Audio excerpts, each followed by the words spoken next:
Hey folks, welcome back to Canada's Boxing Channel. Hope everyone's enjoying fight week, getting ready for the big fights on Saturday. I certainly am. And so far, of course, we've had a little bit of drama with the Floyd Schofield, I don't know what to call it, withdrawal from the Shakur Stevenson fight. But at least Josh Padley has stepped up. What a lottery ticket for him, eh? Anyhow, this morning, as I was having my morning coffee, I was scrolling through the boxing news, as we all do, I think, and I saw Eddie Hearn being interviewed on the UK show Talksport. To be honest, it's not really a channel I watch a lot of. I prefer the smaller, sort of more independent YouTubers if I'm watching anything. But hey, I found myself at Talksport, and I listened to Eddie Hearn.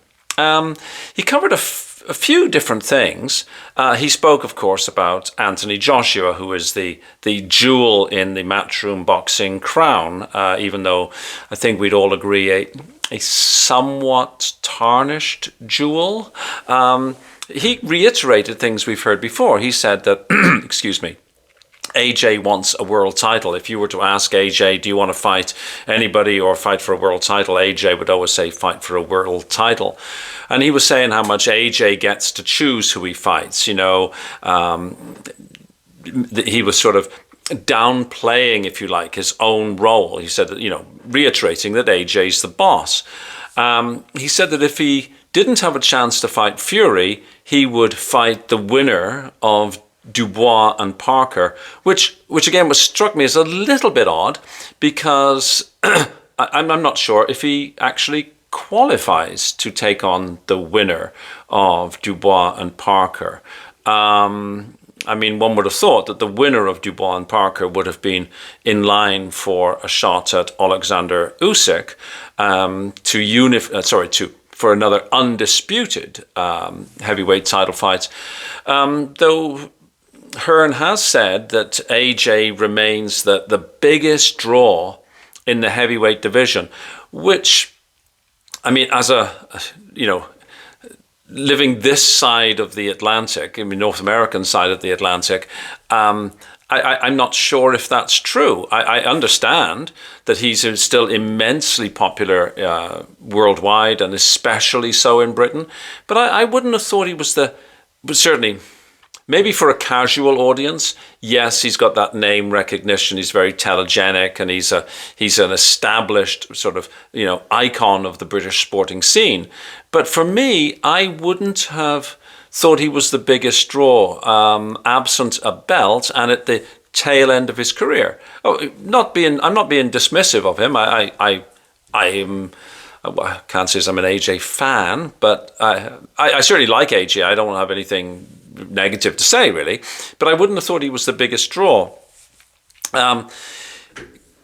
After the chitty chat about AJ, Hearn was talking about another sort of star that he has in his somewhat ever dwindling stable.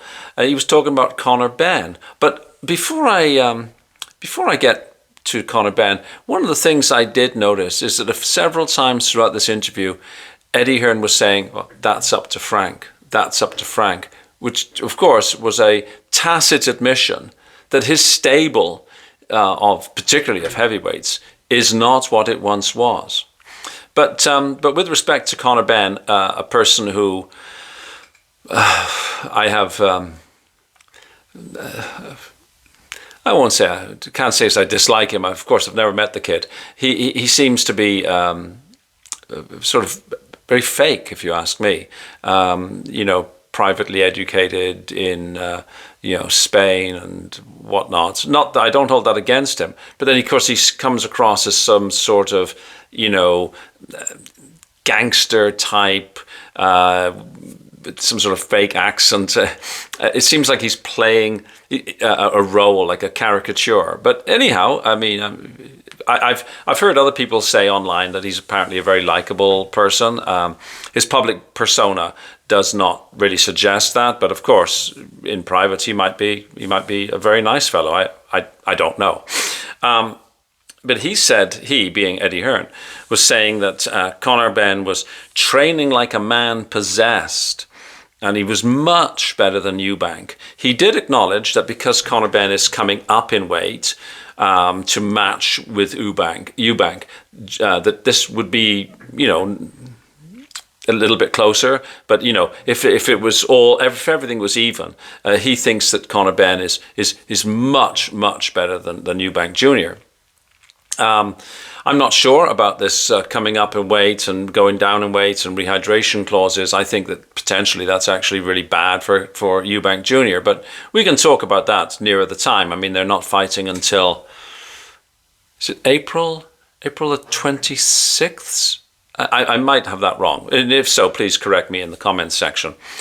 But Hearn was saying that the fight could be over in 6 rounds, that Conor Benn would set about Eubank, and Eubank would be, hit from all angles. He would never have seen anything like the speed of Conor Benn.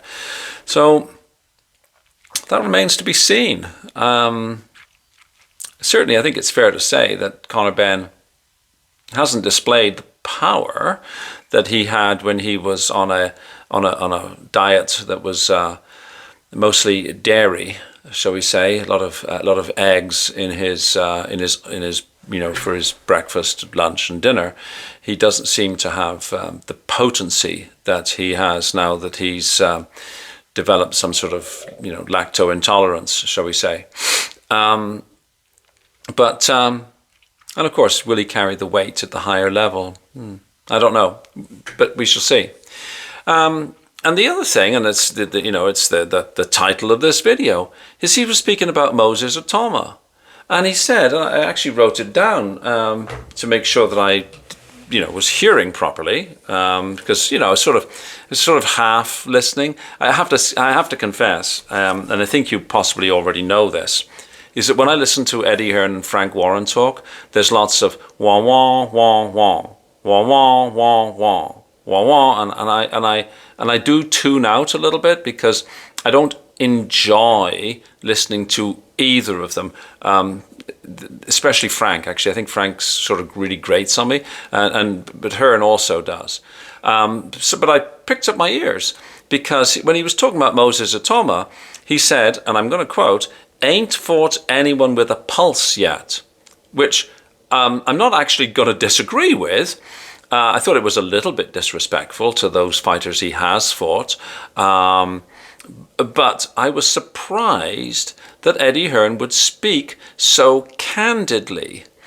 Clearly, he has no regard then for the people who Moses Itauma has fought, which, like I say, I don't objectively disagree with, but I found it to be just a bit unseemly, I guess, for a promoter to speak like that. I guess it just tells you, if you're Dempsey McKean or somebody like that, that Eddie Hearn thinks that you're just useless, right? So, well,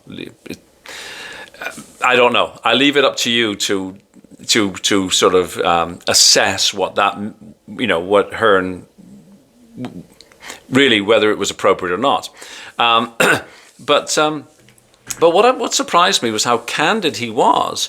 Sort of saying that, Moses shows a lot of promise, but until he's in there with some big 18-stone lump who's, leaning on him and sweating on him and really putting it to him, we don't know, which I think is fair. Moses hasn't been tested yet. He's done a magnificent job with everyone who's been put in front of him. But it is time, I think, for Moses to be tested. And it was in this conversation, of course, that Eddie was saying, "Oh, I'll leave it up to Frank. It's up to Frank. It's up to Frank."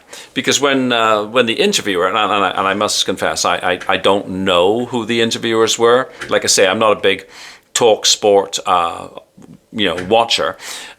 They were asking him, well, what about Fabio Wardley and Itauma? Well, of course, both those chaps are under Frank Warren's care and control. In other words, none of Eddie's business. Eddie doesn't have doesn't have a dog in this fight, doesn't actually have much to say. But he was saying, oh yeah, well, you know, could be, but I'll leave it up to Frank, and you know, stuff like that.